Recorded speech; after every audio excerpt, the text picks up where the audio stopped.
गोदी मीडिया किस तरह से विपक्ष के खिलाफ, कांग्रेस के खिलाफ सुपारी लेकर चलता है और किस तरह से लोकसभा चुनावों से पहले पूरी तरह से उसने भारतीय जनता पार्टी और प्रधानमंत्री नरेंद्र मोदी के लिए कैंपेनिंग शुरू कर दी है, उसकी एक और भयानक और बदनुमा मिसाल सामने उभर कर आई है।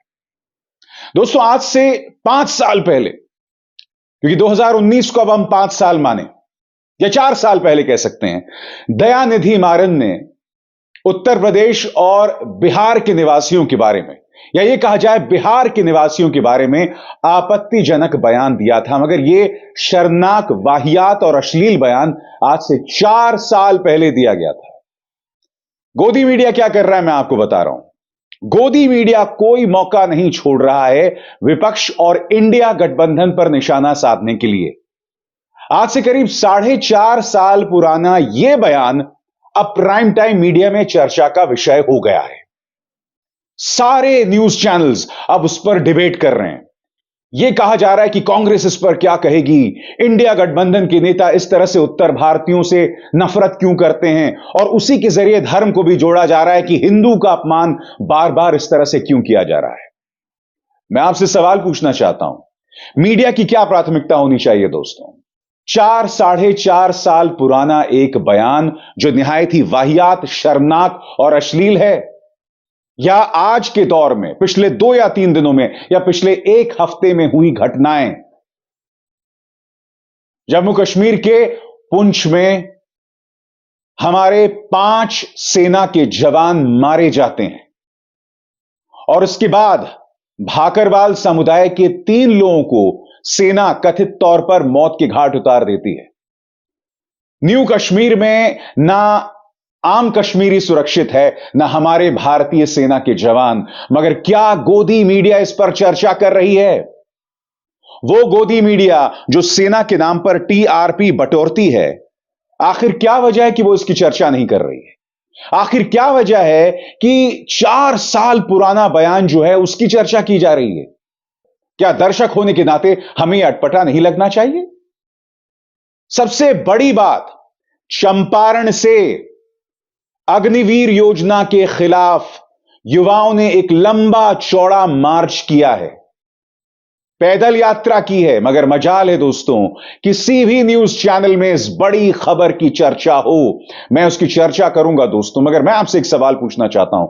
आज सोशल मीडिया में कई लोग यह सवाल कर रहे हैं कि दयानिधि मारन के 4 साल पुराने बयान का जिक्र किया जाता है, जिसकी आज के दौर में कोई राजनीतिक औचित्य नहीं है, कोई मायने नहीं है, मगर उसको आज का बताकर बड़ी खबर बताया जा रहा है। सबसे शॉकिंग बात, कोई भी न्यूज चैनल यह नहीं बता रहा है कि यह जो बयान है आज से 4.5 साल पहले दिया गया है। आप अग्निवीर योजना को लेकर चंपारण से हमारे युवाओं ने जो मार्च किया उसे तरजीह नहीं देते हैं। मगर चलिए, एक और अहम खबर को तो आपको तरजीह देना चाहिए ना। क्या आप जानते हैं कि भारतीय जनता पार्टी के कर्नाटक के एक नेता ने भारतीय जनता पार्टी पर एक बहुत ही गंभीर आरोप लगाया है भ्रष्टाचार को लेकर? और वो आरोप क्या है दोस्तों, मैं आपको बतलाना चाहता हूं। नेता का नाम है बासनगौड़ा। उन्होंने अपनी पार्टी पर आरोप लगाया है कि कोरोना के दौरान करीब 40,000 करोड़ का घोटाला हुआ, घपला हुआ, मिसमैनेजमेंट हुआ। वो आरोप ये लगा रहे हैं कि 45 रुपए के जो मास्क थे, फेशियल मास्क थे, उन्हें 485 रुपए में भेजा गया। इसके अलावा बिस्तर भी बहुत ऊंचे दामों पर किराए पर दिए गए थे। यह आरोप भारतीय जनता पार्टी के एक वरिष्ठ नेता बीएस येदियुरप्पा पर लगा रहे हैं, अपनी ही पार्टी पर लगा रहे हैं। मगर साहब, मजाल है इस पर सरकारी एजेंसी एएनआई किसी से भी प्रतिक्रिया ले। याद कीजिए दोस्तों, महादेव बेटिंग ऐप पर भूपेश बघेल पर किस तरह से गोदी मीडिया ने निशाना साधा था।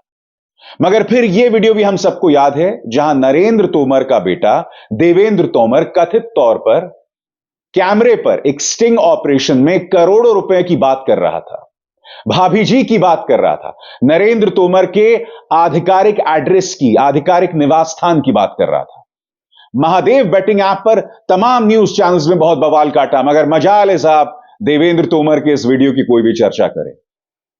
अब बासन गौड़ा इतना बड़ा आरोप लगा रहे हैं, और वो आरोप क्या लगा रहे हैं कि 45 रुपए का मास्क 485 रुपए में भेजा गया, बिस्तर को बहुत ऊंचे दामों पर किराए पर दिया गया, और यह 40,000 करोड़ का कोविड मिसमैनेजमेंट है।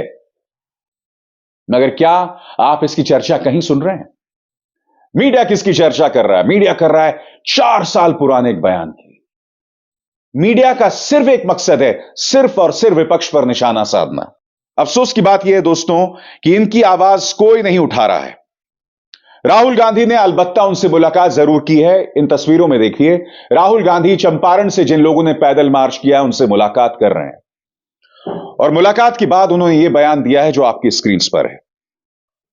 अस्थाई भर्ती देने के लिए लाई गई अग्निवीर योजना की आड़ में 2019-2021 तक चली सेना और एयरफोर्स की स्थायी भर्ती प्रक्रिया को रद्द कर सरकार ने अनगिनत परिश्रमी एवं स्वप्रदर्शी युवाओं की मेहनत पर पानी फेर दिया।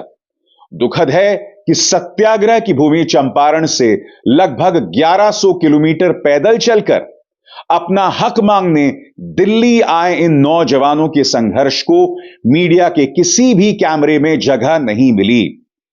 छोटे छोटे कमरों में रहकर बड़े बड़े लक्ष्यों को साधने वाले इन महत्वाकांक्षी छात्रों की पीड़ा शायद मुख्यधारा की मीडिया के प्राइम टाइम में जगह न बना सके, पर हम सड़क से लेकर संसद तक सिर्फ रोजगार की बात कर रहे हैं।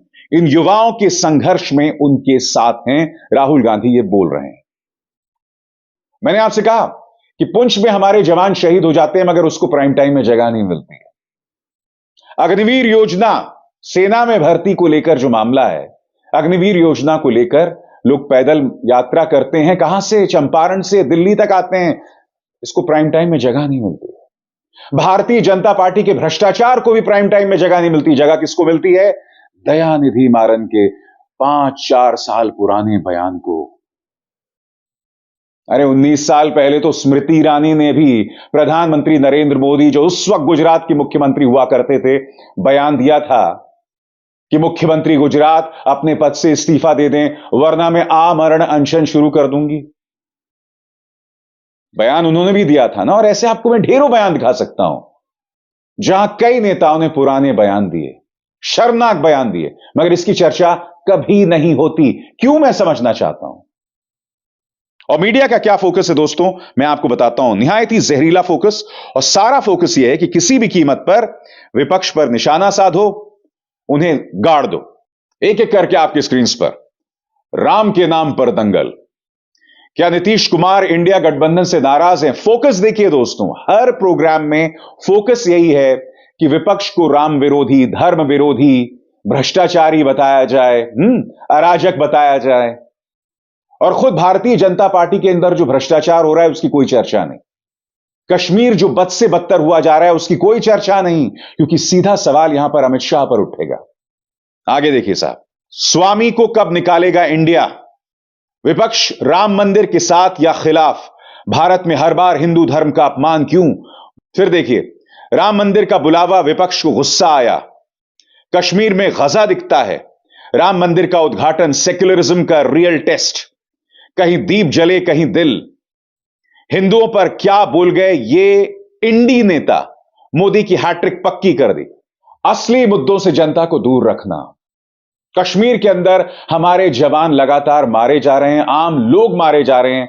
सेना ने जिन गुज्जर महाकरवाल समुदाय के लोगों का टॉर्चर किया गया था और उन्हें मार दिया गया था, सेना ने उसकी जांच के आदेश दिए, प्रशासन ने उसकी जांच के आदेश दिए, मगर साहब मजाल है कि इसकी कोई चर्चा गोदी मीडिया में हो।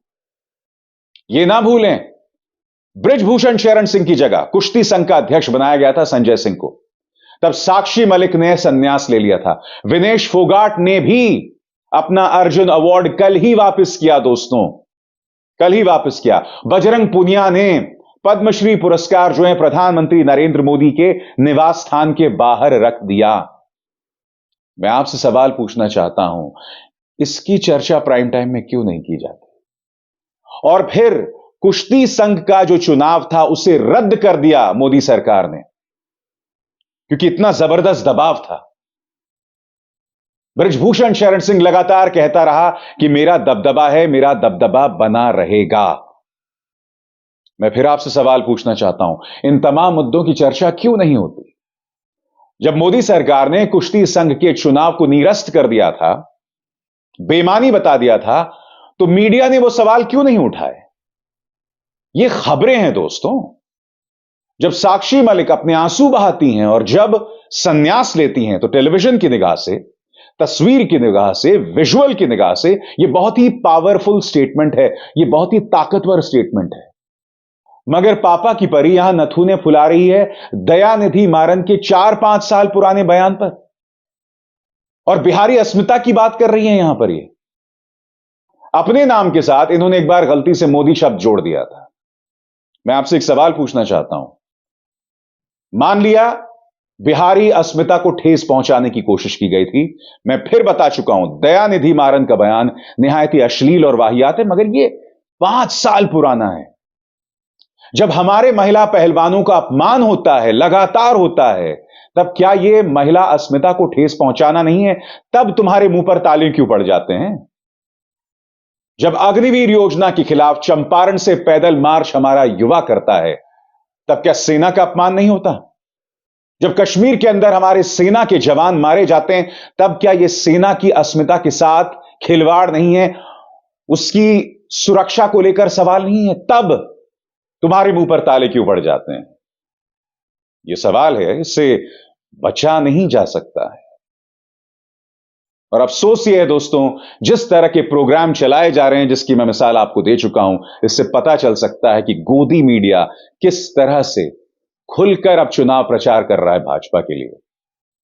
तभी तो मैं बार बार कहता हूं, यह जो चुनावी मुकाबला है, यह बराबरी का नहीं है, क्योंकि आपके साथ प्रचार है, एजेंसीज हैं, आपके पास पूरा मीडिया का साथ है, मगर विपक्ष है, अनाथ है।